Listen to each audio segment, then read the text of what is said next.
Toby Gard, cinematics director. Well, I've always been interested in mythology. I think that's fascinating to try and understand why people have such similar myths and sometimes such dissimilar myths. Eric Lindstrom, creative director. It took a lot of time to figure out what the mythology of the game should be, because it's not something to be determined in isolation. In terms of coming up with all the different places she would go, there were visual things to be considered. That leads to the mythology you would find in those places. That leads back to what locations would be affected, and vice versa. When you look back through the cultural past, there's lots of overlap of cultures prior to the point when we can know about them.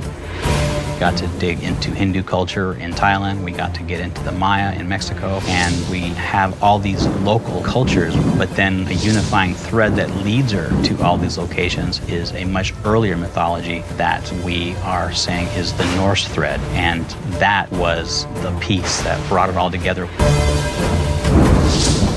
Various myths use different names, but they all apply to the same remnants of the ancient world.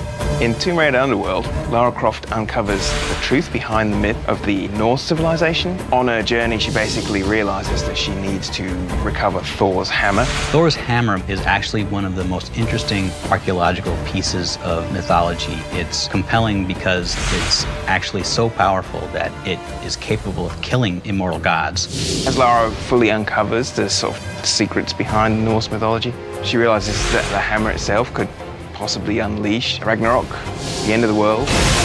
Pursuing her own goals is actually putting the world in danger. I need Thor's belt to get his hammer, and I need the hammer to kill a god.